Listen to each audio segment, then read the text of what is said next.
Look, I've been here for 40 years. I came with my mother because the great painter Gika, her husband's house had been burnt down in Idra. We had the great good fortune to find this property, which was a ruin when we found it. And I think we've had nothing but happiness here, some of the happiest years of our lives.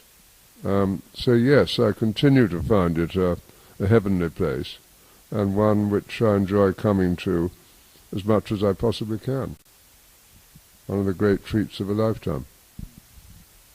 As we all know, Greece went through an extremely difficult period, as did the whole world post-2008. But there's ground for optimism, I think, now. The Greek government was able to raise large sums of money just 2 weeks ago at a rather low rate of interest.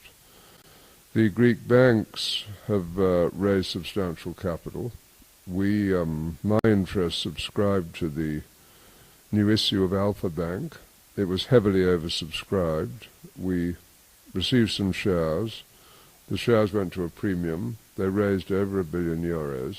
That's quite an achievement. Considerable achievement. So there are grounds for optimism. Now the money has to be well spent.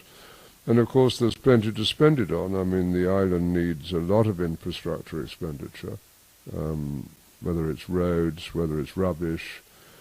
So to make it a great destination, those infrastructure projects have to be carried out, but they can be. They can be. So I think we should be more optimistic than we have been for several years. I think we all feel that the government has really done well in very difficult circumstances.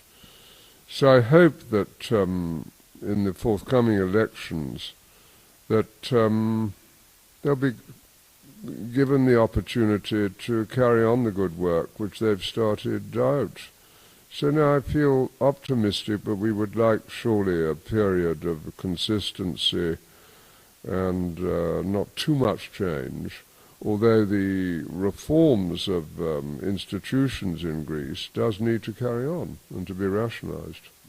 It's that classically difficult balance, isn't it, between we need tourism here, we need lots of people to come here, at the same time we don't want the place overrun, so that the things which made Corfu the beautiful place that it is, the historic place that it is, are in any way undermined. So that's a very difficult balance, a very difficult circle to square. I think if you look at what's going on with the history of Corfu, I mean, this year is the 150th anniversary of the handing over of the Ionian Islands to Greece. They're being celebrated in a good way. If you look at the institutions, whether it's the museums, whether it's the forts, whether it's the historic sites, whether it's the archaeology, whether it's the music, whether it's the opera, whether it's even the academies, learning and scholarship, they're in pretty good shape, but always more can be done. And I think if one could get those into even better shape with more infrastructure spending on the basic things that people need, that the quality of tourism will be enhanced and will continue.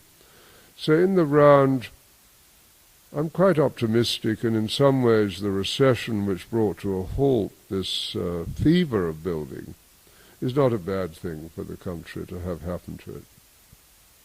The future of the EU in economic and political terms remains still in the balance, not just for Greece, but for everywhere. I mean, for example, in the United Kingdom, we have great difficulties with the present relationship with Europe and wish to renegotiate many of the terms and the expenses of belonging to the European community.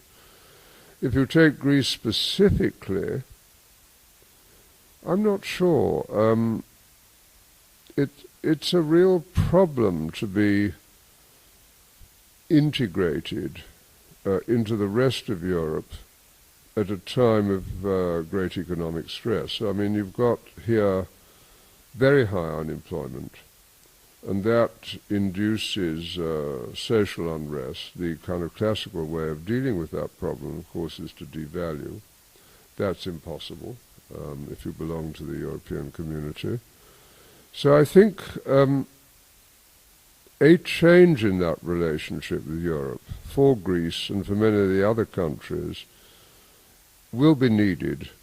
And the question is, will the reforms take place from within Europe? And if they don't, then there's a risk that the community in its present form will break up. It's all to play for.